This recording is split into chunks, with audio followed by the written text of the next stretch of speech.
Okay, great. Well, welcome to the Tri-Valley Career Center's first employer spotlight interview. I'm Amy Miller, and I work with the Tri-Valley Career Center to bring you information to help employers connect with job seekers. And today we're happy to have Eric Eisenberg, the owner and president of Brightstar Care, located right here in Dublin. Welcome, Eric. If you would please introduce yourself and tell us about Brightstar Care and the kind of services that you provide. Thank you, Amy. I appreciate it. Again, my name is Eric Eisenberg. I'm the owner of Brightstar Care. We're located here in Dublin. Our territory stretches from Livermore all the way out 580, the 580 highway into Oakland, Hayward, Castro Valley, San Leandro. We've been here for about 12 years now, and we're part of a larger organization that provides home care services throughout the United States. We're a little unique in that we not only offer care services to seniors, which is pretty standard in the industry, but we offer care to pediatric cases all the way to seniors, everybody in between. One of the other things that makes us unique in the industry is that not only do we offer personal and companion care, but we have nurses and therapists on staff as well.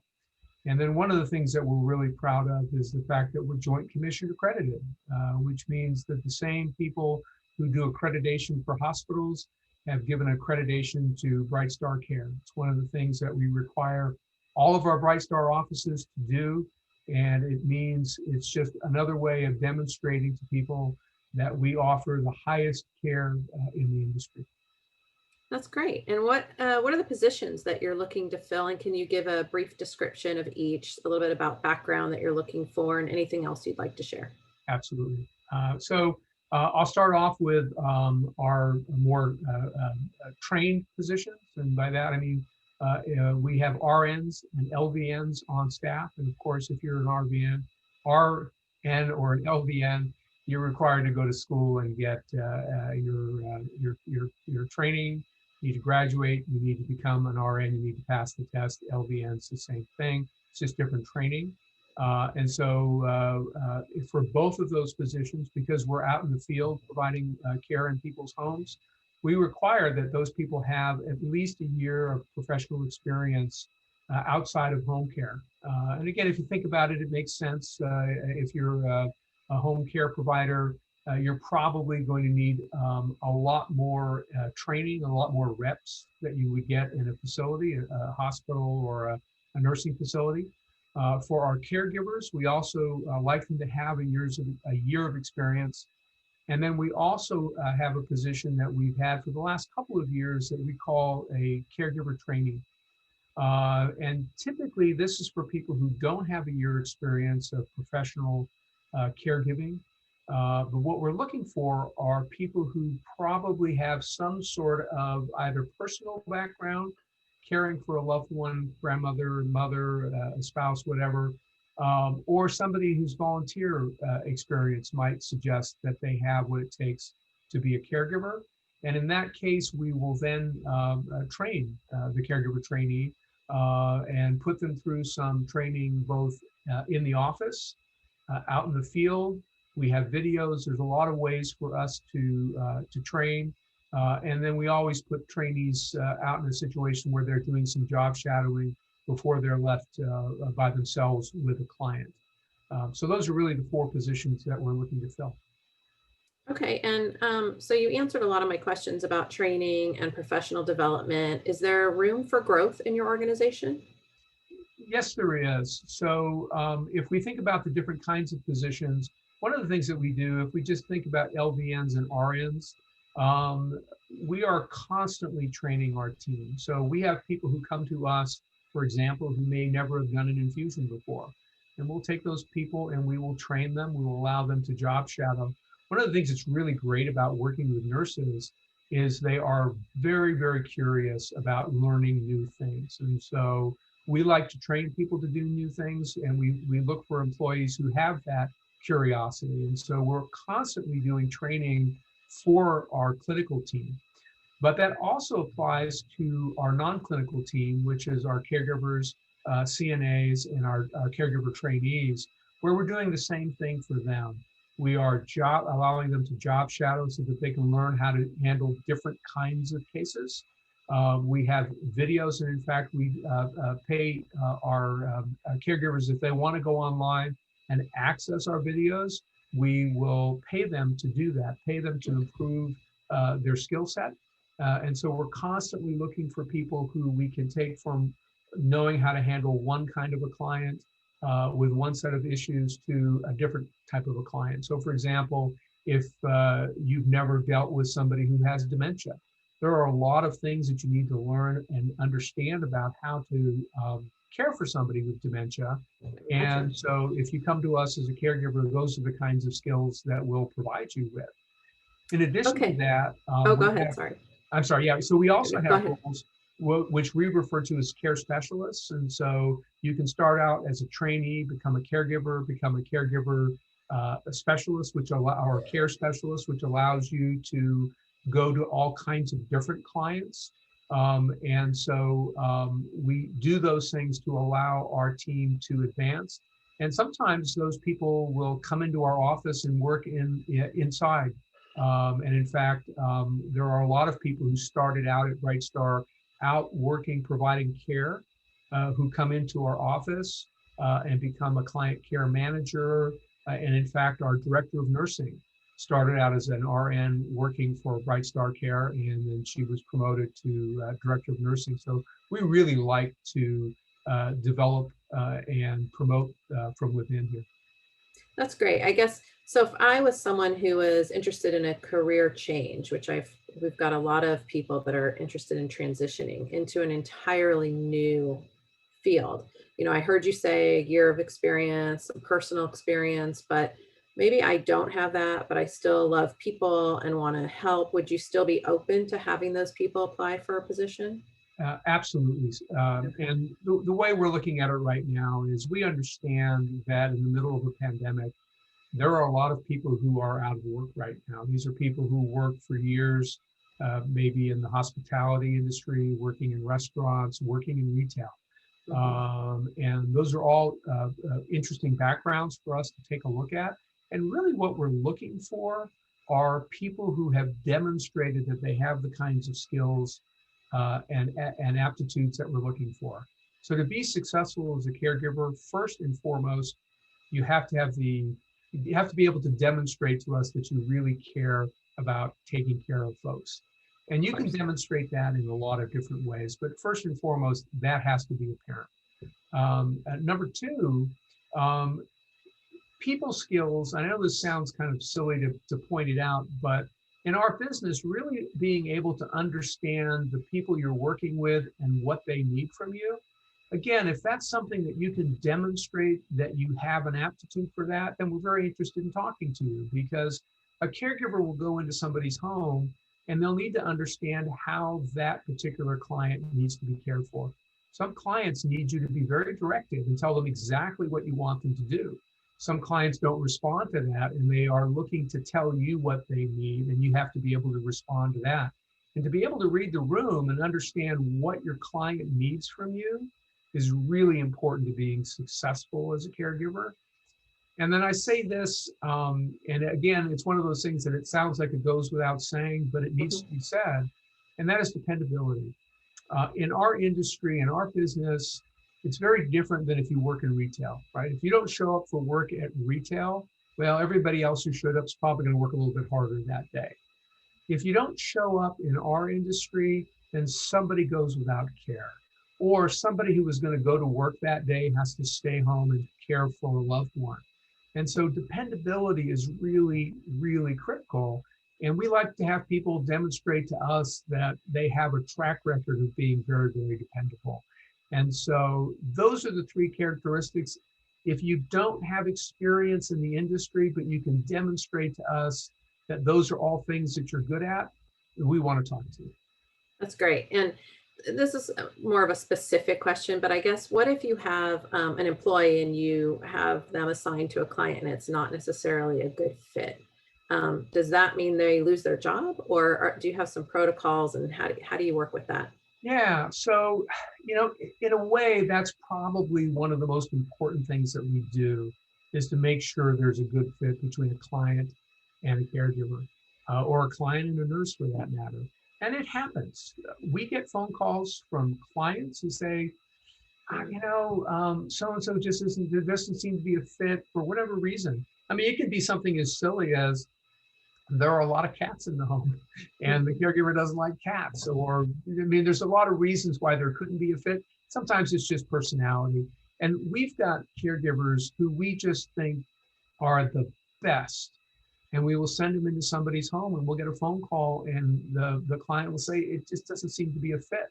And it's no reflection on the caregiver, and it's no reflection typically on the client either. It's just sometimes there isn't a personality match, or there are some other reasons that it's just not a match. And that's okay. We have enough clients that generally what we will do when we have a situation like that, we'll just move somebody from one client to another. But that's really the secret sauce in this business, is being able to figure out who you think will be a good fit, and we're getting pretty good at it. We Mhm. generally are able to put the right caregiver with the right client, but not always. And as I said, it's not a reflection on anybody. It just means it's not a fit, and we just need to match them up with a different client. That's great. And I guess I'm sure it probably depends on the type of clients, but typically, how many clients would a full-time employee have? It really is, it varies. We have clients who require care 24 hours a day, 7 days a week. And so typically they might have 3 or 4 caregivers who are dedicated to them. And so that caregiver would just have one client. We have other clients who need 4 hours every morning and others who need 4 hours every night. And what we try to do is set it up so that people have just a few, our caregivers have just a few clients. Particularly in the time of COVID, the idea of having one caregiver go to 10 homes. One of the things that we think about a lot in the middle of this pandemic is to how to keep our employees safe and how to keep our clients safe. And so to have as few interactions, the better. One of the things that we stopped doing when the pandemic started, one of the things we got a lot of requests from facilities asking us to backfill for people who are out sick at their facilities. And we decided early on that that is a business that it's just not the right time to be in. And so if we ever do anything in a facility, and it's very rare that we do, that individual never mixes with somebody who's in their home. Because one of the things that we tell our team is, if you're keeping yourself safe, you are not going to get sick at work, because our clients don't leave their homes. That's why they're getting care from us. And so even though they're at great risk should they get COVID, our clients, they're very likely not to get it because of the way they live their lives right now. Having said all of that, we provide our clients and our caregivers with PPE. They have masks, they have gloves. We do everything we can. We provide it at our expense to make sure that both our caregivers and our clients stay safe. You So jumped right into my next question yeah, about yeah, how are you handling this type of work with the COVID yeah. pandemic? It's, as I said, when the pandemic first started almost a year ago, we were very, very thoughtful about how are we going to do this? How are we going to remain safe in the middle of a pandemic? And we were really, really concerned. We have only had a handful of our caregivers come down with COVID-19. None of them were infected at work. We've not had any of our clients with COVID, and we typically do not take COVID positive patients for our caregivers. And if we believe our caregivers are going to come in contact, or if we believe our nurses might come in contact with COVID, then we have them set up with the full PPE with N95 masks, gowns, face shields. We have all of that stuff here at the office. We don't use it very frequently because we typically don't take COVID positive patients right now. But the safety of our staff is our primary concern, because we know if we keep them safe, we're going to keep our clients safe. And there is nothing more top of mind for our clients, their families, and for that matter, us, about making sure that everybody stays safe and everybody gets through the pandemic. We are so close to having vaccines. We are so close to being Right. at the other The end of plane this. landed today at LAX, right?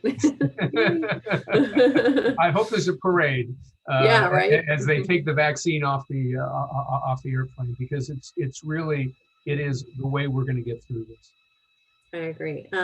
We've answered a lot of my in-depth questions. I have some kind of practical questions. Maybe you can talk about the Sure. hours and scheduling and commutes and pay structure and things like that Sure. people want to know. Yeah.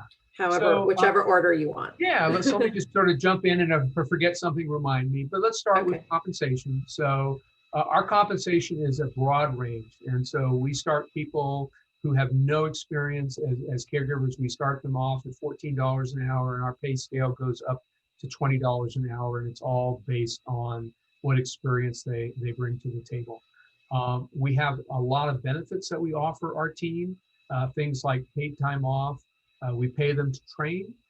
We have an annual bonus that we were just excited to have paid out last week to our team, where we calculate the number of hours that they work during the year, and we pay them a bonus based on that. We have a sign-on bonus, and then we also have medical benefits for our full-time employees. And then we're really excited. Next year, we're going to be kicking off a 401k, so we'll be adding that to the benefit mix as well. We're, we try to be very competitive with the benefits that we offer our team, because again, we know that our team has lots of choices, and we want to be known as the employer of choice. And we try to do that in a lot of different ways. As I said, we offer competitive salary, full range of benefits, and we also are very flexible about the kind of hours that we offer. Our clients need help in their homes at all kinds of different schedules. We have some clients, as I said, who require care 24 hours a day, 7 days a week, and therefore we have shifts around the clock. We have some clients who need care just during the days. We have some clients who need care overnight. And so it really depends on the client, and as a result, we're able to offer some very flexible schedules. So we have students who work for us, and they want to work on the weekends, or they want to work at night. That's great. We have other employees who want to be at home with their families at night and want work during the day, and we have a lot of those shifts as well. So when you're hiring, you take those flexible interests of the person into account. Yeah, Okay. and at the end of the day, the more flexible somebody is with their schedule, and the more flexible they are with how far they're willing to go, the more work we'll have for them. So we have some employees like, send me anywhere, anytime, I'm there. And they probably work 40 and sometimes even more hours than that. And we have some employees who are, I really don't want to go more than 10 miles from my house. I want to work from this hour to this hour. And a lot of times we're able to accommodate that, but a lot of times, we're able to offer them more hours than they ultimately take, because they just rather not travel. Okay. Yeah. And that was one of my other questions. So I'm looking at my list, and it looks like you've answered all of our questions. And for those who are watching this video, Brightstar Care is going to be participating in a recruitment event this Friday. The information will be on the Tri-Valley Career Center website, which is trivalleycareercenter.org. You can also email me, amiller@clpccd.org, for information. So Eric, for those who may not be able to attend the REMO event on Friday, how should they apply, or how should they go about looking at positions that you're opening and applying? Yeah, so if they go to, I'll try to make it easy, just so it's easier for people to remember. But if you go to Brightstar Care, one word, .com, and then you enter in our zip code, you'll be taken to our page. And then once you're on our page, you can click on the, tell me about careers, right? Okay, I put it in the chat. If you want to be a little more specific than that, you can also go brightstarcare.com / Dublin-Castro-Valley, but it's just much easier if you go to brightstarcare.com, put in the zip code, it'll get you to the right place, and then look for the careers tab, and then you can apply for a job online. we'll reach out to you and set up a time to have you talk to us. Great. And is there anything that we didn't talk about that you wanted to share before we close out our interview? I think the last thing that I would add is this. We understand that who we are is we're as good as the employees that we bring on board. We are all about finding great caregivers, great nurses, because we know if we find great people, we'll be able to provide great service. And once we bring those people on board, we are all about taking care of them. So I already told you about the benefits we offer. I already told you about how flexible we are with how we schedule, but we are here for our employees 24 hours a day, 7 days a week. There's a team here in the office, and their job is to take care of the people who are out taking care of our clients. You can, if you're an employee, you can reach us 24 hours a day, 7 days a week. So if you are taking care of a client and it's 7 o'clock at night or 7 in the morning or midnight, it doesn't matter. If you have an issue that you need to be resolved, you call our number, you push one, and you'll be connected to somebody who is on call. Because we know being out in the field, caring for people can be very difficult, and you need the support of a dedicated team behind you. And that's what we're about, is making sure that our employees all feel that they have that kind of support behind them so that they can do the very important job of taking care of our clients. I think that was a great place to end. And one of the things we talk about all the time is company culture and how to learn what that is before you even apply to a company. And this was a great introduction to the culture in your company. So thank you, Eric. I'm going to end our recording and then we can chat more after that. Thank you.